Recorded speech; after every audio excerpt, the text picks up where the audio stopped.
How's it going, everybody? Daner here with North Central Coins, and today I'm going to be explaining the history of the silver Morgan dollar. Now, in the past, I have made some videos where I detail the history of some early American commemorative coins, mostly the early American commemorative half dollars from the 1920s and 30s. I think they are absolutely fascinating, and if you guys would like to go check those videos out, I would really appreciate it.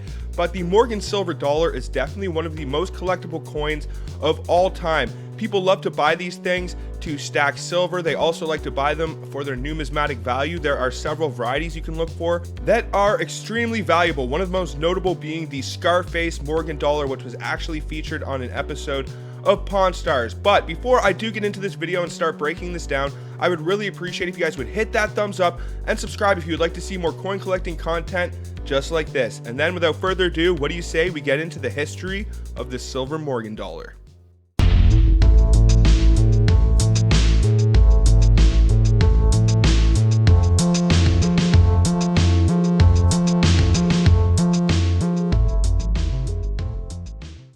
Perhaps no coin being collected today conjures up visions of the Old West like the Morgan dollar.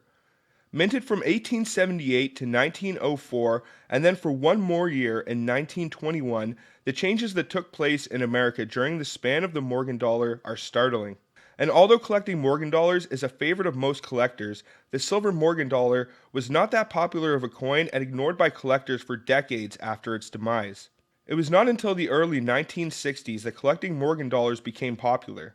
During this time, silver was near $1.29 per ounce. At that price, the silver metal value of a silver dollar was worth $1.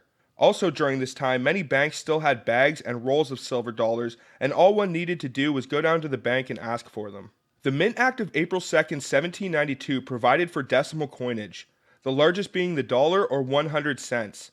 From the first few $1,000 coins weekly struck in 1794 and the many more through 1873, the dollar enjoyed moderate success.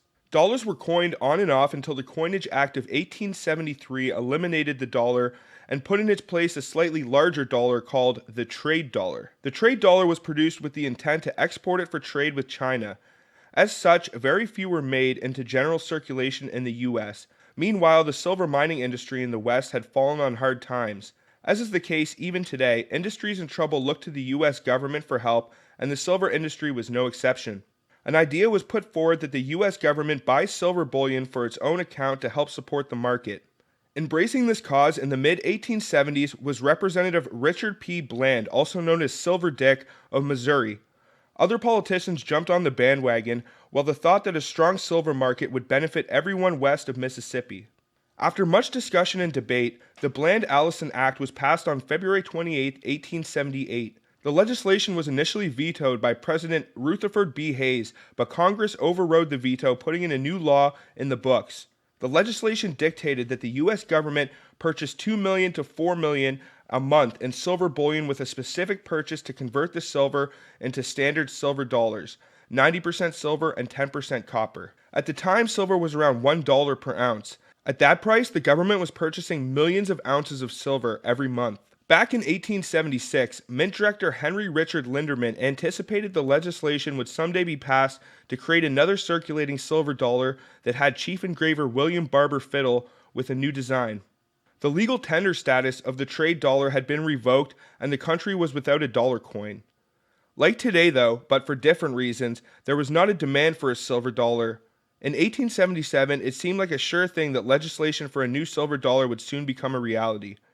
A new design was needed, and Barber, assistant engraver George T. Morgan, and outside artist Anthony Paquette went into high gear producing several different designs. On February 21, 1878, Linderman selected the design. Although he thought Barber and Morgan had high artistic taste, he selected the design with the lowest relief requiring the lowest power to strike.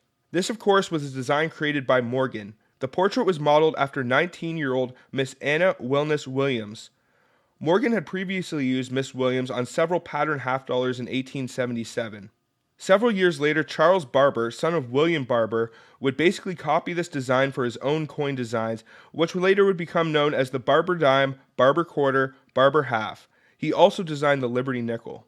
Just a week after passing the Bland-Allison Act, the first Morgan dollars were coined on March 7, 1878. After several adjustments of the dies, the Philadelphia Mint cracked out the first dollar coin. After close examination of the coin, it was rejected and sent to the melting room.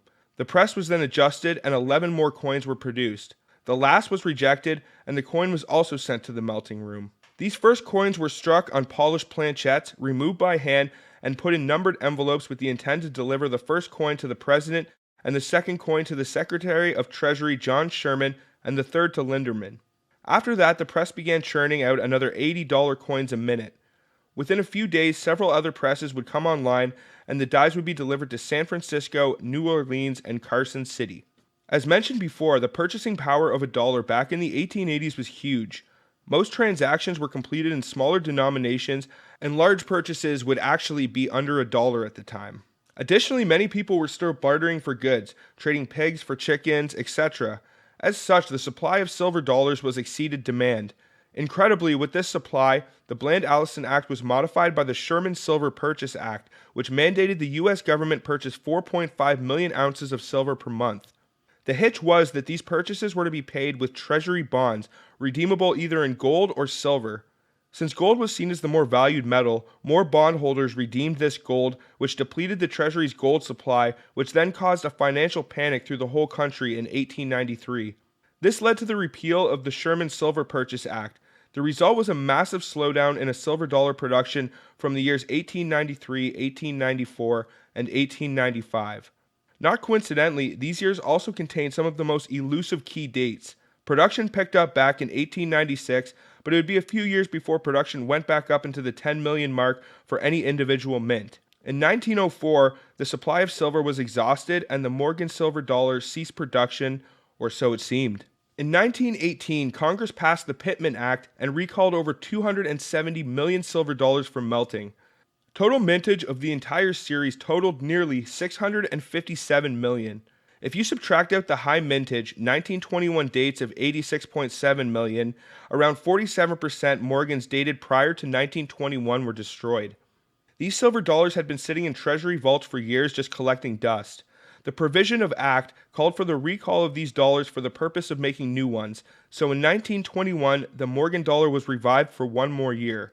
Barber had died 4 years before, on February 18, 1917, and now George T. Morgan was chief engraver, who you may recall designed the dollar. The Philadelphia Mint made over 44 million, the highest number it had ever made, while the San Francisco Mint made over 20 million, which was more silver dollars than that mint had ever produced. Also, this marked the only year that the Denver Mint made Morgan dollars. The New Orleans and Carson City mints had long ago ceased operations. Later that year, the peace dollar would permanently replace the Morgan dollar.